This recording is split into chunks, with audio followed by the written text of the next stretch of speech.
اللهم صل وسلم وبارك على سيدنا محمد وعلى آله وصحبه وسلم تسليما كثيرا. اللهم ليس لنا من الأمر إلا ما قضيت، وليس لنا من الخير إلا ما أعطيت، فاجعل يا رب لنا في كل وقت حظا من عبادتك ونصيبا من شكرك، واجعلنا دائما في معيتك.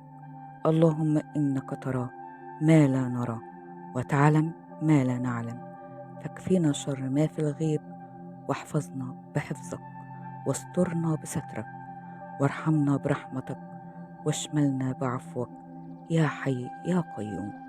اللهم آمين يا رب العالمين.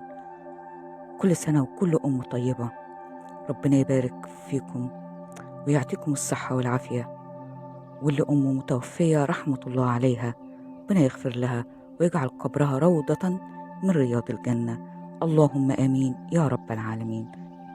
كان هناك شابين تعاهدا على الصداقة منذ الصغر، فكانا مجتمعين مع بعض في أغلب الأوقات، ولكن كان أخ الفتاة يحب أخته بجنون، فقد كانت هي كل حياته بعد موت والديهما، ولم يكن أحدا يأتي ليزورهما إلا هذا الصديق، كانوا يعتبروه مثل أخوهم. وكانت الفتاة الصغيرة في هذا الوقت تكبر يوما بعد يوم أمام أعين هذا الشاب، وبعد مرور زمن ليس بقليل كبرت الفتاة وتعلق بها الشاب أكثر فأكثر، فهي قد تربت على يديه، ويعلم ما تحب وتكره، ويعلم كل كبيرة وصغيرة عنها، لكن الفتاة لا تعلم ذلك ولا تكن له أي مشاعر. فكانت تلك الفتاة كثيرة الضحك واللعب مع أخيها، ومع ذلك الشاب الذي يحبها وهي لا تعلم، فبذلك يزداد شوق الشاب للفتاة، ولكن دون أن يبوح بكلمة أو لصاحبه، نظرا لظروفه الصعبة التي كان يمر بها، بالرغم من الحب الشديد الذي كان يحبه الشاب للفتاة، إلا أنه لم يستطيع البوح، لأن الشاب كان ولدا وحيدا ولديه 4 أخوات بنات في مجتمع ريفي، لديها عادات وتقاليد، منها زواج البنت أولا، والشاب بعد ذلك. كان هذا الشاب أيضا مثل صاحبه يتيم الأبوين، ولا يوجد معه من يتحمل المسؤولية، فهذا الذي منعه من البوح بمشاعره تجاه الفتاة. ولكن بالرغم من ذلك كان هذا الشاب يعامل الفتاة معاملة خاصة جدا، فكان يقف ضد صاحبه كثيرا في المواقف التي تضايق تلك الفتاة، فقد كان يأتي بكل ما تحبه الفتاة لكي ينظر إليها وهي مسرورة فرحة. وإذا تخاصمت الفتاة مع أخيها كان يأتي سريعا ذلك الشاب ليصلح بينهما ويعاتب ويلوم على صاحبه حتى لو كان معه الحق. هنا تيقن أخ الفتاة من كل تلك المعاملة أن صاحبه واقع في غرام أخته. فمرت الأيام سريعا وكبرت الفتاة، وأتى بعض الشباب لخطبتها، ولكن كان أخيها يرفضهم جميعا، لأنه كان يعلم أن صاحبه يريدها وهو يحب صاحبه جدا، ولكن كل ذلك دون حركة أو كلمة من ذلك الشاب، نظرا لظروفه الصعبة التي كان يمر بها. وكالعادة تأتي الرياح بما لا تشتهيه السفن، فقد تقدم شاب وسيم المنظر، فوافقت الفتاة عليه، وأخبرت أخيها إنها تريد أن تكمل حياتها معه. عندما علم أخيها برغبتها صدمة شديدة، لأنه يعلم ماذا سيحدث لصاحبه عند علمه بذلك الخبر الذي سينزل عليه كالصاعقة. فهل هناك صدمة أكبر من ضياع حب عمره الوحيد أمام عينيه وهو يقف مكتوف الأيدي؟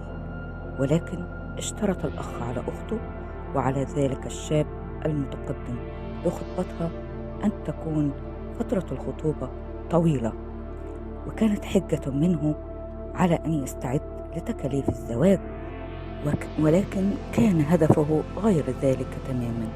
وجاء الخبر على الشاب الذي يحب الفتاة كالصاعقة، وأصبح حزينا على ضياعها من بين يديه.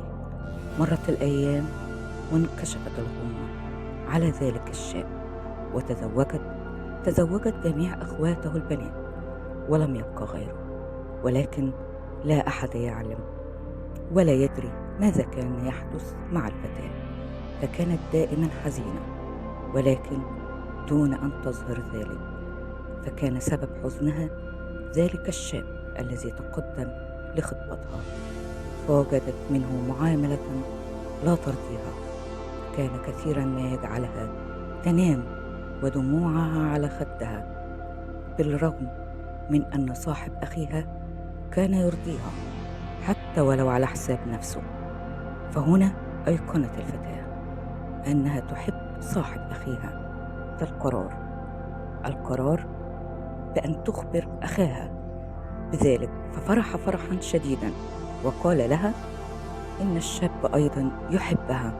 وقررت الفتاة أن تواجهه بمشاعرها تجاهه، وعندما أخبرته ظل يبكي فرحا، فمسحت دموعه بيديها وقالت: أنا لم أتعود منك على ذلك، فدع الحزن يمضي وأهلا بالفرح من جديد. كيف عنك أتوب والقلب أنت تملكه؟ أتوب عن كل الذنوب وذنب حبك ما أتركه. الحب هو دفء القلوب والنغمة التي يعزفها المحبين على أوتار الفرح، وشمعة الوجود، وهو سلاسل وقيود، ومع ذلك يحتاجه الكبير قبل الصغير. الحب لا يولد بل يخترق كالعيون، كالبرق الخاطف. حبيبتي لا أجد لوصفها كلام، جئت أبوح إلى عينيك سرا، فكانت عيناك كل أسراري. أصبحت أنت الوطن الذي يسكنني، وبيتي وأهلي وكل سكاني. وكتبت اسمك في صفحات الهوى، ومن سواك سكن وجداني. رسمتك فوق الأغاني أجملها، وكتبتك فوق الشعر أشعاري. فمن غير طيفك أعانق يملأ ليلي بسحرك وأسحاري. فإن كان الحب كأس الكل ذائقه، فارتضيت حبك جنتي وناري. جئت أبوح إلى عينيك سرا، فكانت عيناك كل أسراري. وعلى دقات قلبي أهمس بأذنك، وفي عيني أعطيك أمل لحياتك، وبقلمي أسطر عذوبتك. أخذت أبحث عن كلمات تعبر عن حبك، على أوتار عود أسطر بحروفي دموع، وفي دفاتري أكتب آهاتك، وللقمر أشكو بعدك. وعلى أوتار عود رسمت صورتك، ونجومي تقاربت من أجلك، ورسمت صورتك وتعابير وجهك. لك أشتاق للقائك حبيبي، دمتم في رعاية الله.